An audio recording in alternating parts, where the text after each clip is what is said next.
수능에 잘 나오는 사자성어를 알기 쉽게 정리해 볼까요? 안녕하세요. 저는 사자성어 읽어주는 남자 유정현 쌤입니다.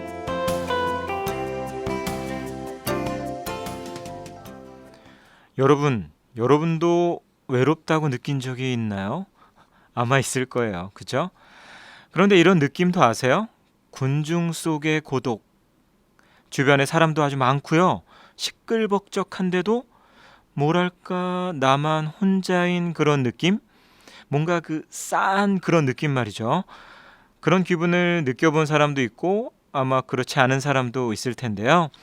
쌤의 생각으로는 외로움이란 그럴 때 더 강하게 와닿는 것 같아요. 하지만 그 외로움에 마냥 빠져만 있어서는 안 되겠죠? 이 넓고 넓은 세상 속에 나만 혼자 던져진 것 같은 느낌이더라도 꿈이 있고 목표가 있다면 힘을 내서 잘 이겨낼 수 있을 거라고 생각합니다. 그리고 우리 주변엔 나를 아껴주고 도와줄 사람이 사실 아주 많거든요. 오늘은 그런 상황과 연관된 사자성어를 한번 정리해 보도록 할게요. 준비됐나요? 오늘의 첫 번째 사자성어는 고군분투입니다. 많이 들어봤죠?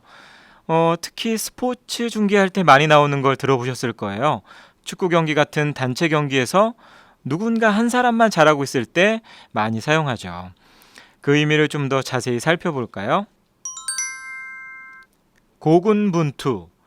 고는 아까 제가 얘기했던 고독할 때 쓰는 고자죠. 외로울 고자고요. 군은 군사군, 분은 떨칠 분자, 투는 싸우다라는 의미를 가지고 있습니다.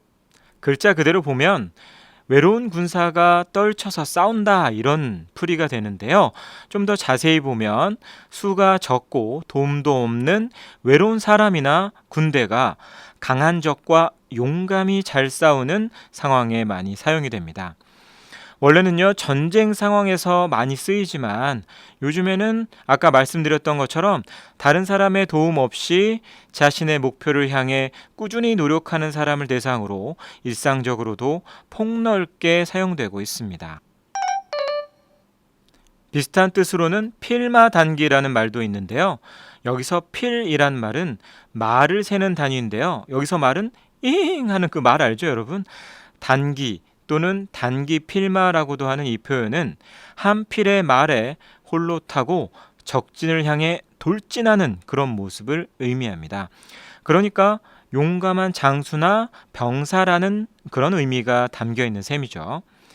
자, 그럼 이와 유사하지만 조금은 다른 관점에서 바라본 사자성어를 살펴볼까요? 중과부적이 바로 오늘의 두 번째 사자성어인데요. 고군분투하는 사람에게 이 말을 하게 된다면 그 사람은 남은 힘이 쭉 빠져버릴 수도 있는 그런 사자성어입니다. 말이라는 건 정말 이런 미묘한 차이에도 듣는 사람에게 큰 영향을 줄 수가 있는 것 같아요. 뜻풀이부터 한번 살펴볼까요? 중과부적. 중자는요 무리 중자고요. 과는 적을 과. 그 다음에 부는 아닐 부자고요. 적은 대적하다라는 의미를 가지고 있습니다. 뜻풀이를 보면요. 적은 수로는 많은 적을 대할 수 없다라는 의미고요. 도저히 어찌해 볼 수 없는 상황을 가리킬 때 자주 사용되는 표현입니다. 이에 얽힌 이야기가 있는데요. 한번 들어보세요. 때는 바야흐로 춘추 전국시대 여러 나라를 순방하며 왕도론을 역설하던 맹자가 천하의 패권을 잡는 방법을 묻는 제나라 선왕에게 이렇게 말했습니다. 지금 소국인 주나라와 대국인 초나라가 싸운다면 어느 쪽이 이기겠나이까?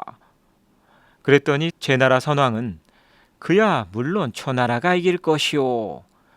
이에 맹자는 그렇다면 소국은 결코 대국을 이길 수 없고 소수는 다수를 대적하지 못하며 약자는 강자에게 패하기 마련이옵니다.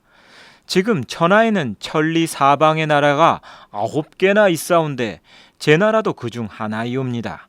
한 나라가 8나라를 굴복시키려 하는 것은 결국 소국인 추나라가 대국인 초나라를 이기려 하는 것과 같지 않겠습니까? 왕도로서 백성을 따르게 하고 그렇게 되면 천하가 전하의 뜻에 따르게 될 것입니다. 라고 말했다고 합니다. 맹자는 덕을 통한 정치를 강조한 그런 말을 한 건데요. 이 중에 소수는 다수를 대적하지 못한다 라는 부분에서 중과 부적이란 말이 유래된 것이라고 할 수 있습니다. 이와 유사한 상황을 다른 측면에서 다룬 사자성어로는요, 사면초가가 있어요. 사방이 완전히 적으로 둘러싸여 있다는 뜻인데 말 그대로 많은 수의 적을 당해낼 수 없는 상황이라고 볼 수도 있겠죠. 사면초가도 나중에 별도의 강의에서 다룰 예정이니까 그때 자세히 들어보세요. 이제 그럼 오늘 배운 사자성어를 사례에 연결시켜 볼까요? 예전에 제가 재미있게 본 영화 중에 슈팅 라이크 베컴이라고 있어요. 축구선수 베컴이 주인공인 영화는 물론 아니고요. 인도계 영국인 소녀 제스라는 주인공이 등장하는데 그 제스가 부모가 원하는 법대 진학의 꿈을 접고 축구선수가 되는 과정을 담은 이야기입니다. 이 영화에서 제시는 사회적 편견을 깨면서 홀로 축구선수가 되기 위해 노력하는데요. 이 영화를 여러분께 다음과 같이 소개할 수 있겠네요. 슈팅 라이크 베컴이란 영화는 축구 선수를 꿈꾸는 인도 소녀의 고군분투를 경쾌한 코미디로 그려내고 있다라고 말이죠. 또 다른 축구 영화로 주성치의 소림 축구가 있는데요. 이것도 참 재미있게 본 영화예요. 여기서 마지막 그 축구 대결이 있는데 주성치가 있는 팀의 선수들이 상대방 팀의 무자비한 공격과 태클로 부상당해 나가게 되는데요. 그 상황에서 주인공의 탄식이 아마 다음과 같이 나오지 않았을까요? 우리 팀 선수들이 모두 부상당해 나갔으니 이제 나 혼자 저들을 상대해야 하는 중과 부적의 상황이로구나 라고 말이죠. 자, 이제 그럼 기억하라 쏙쏙 시간으로 넘어가 봅시다. 오늘 기억하라 쏙쏙은요, 전쟁 이야기가 많이 나왔으니까 쌤도 옛 기억을 더듬어서 군가의 가사를 바꿔서 불러보려고 합니다. 여러분도 많이 들어본 멜로디일 겁니다. 한번 들어보세요. 헛둘 셋넷 혼자서도 잘 싸운다 그것이 고군분투 하지만 어떨 때는 맞서기 힘들다 그럴 땐 중과 부적 그 말이 딱 맞아 그렇다고 포기하면 모두 헛수고 고군분투 힘을 내서 꿈을 이루자. 네, 옛 생각이 새록새록 나는군요. 자, 여러분 외롭다고 느껴질수록 주변을 좀 둘러보세요. 도움을 줄 수 있는 손길이 아주 많을 겁니다. 알겠죠? 오늘의 사자성어는 여기까지였습니다. 다음 시간에 만나요. 뿌잉뿌잉.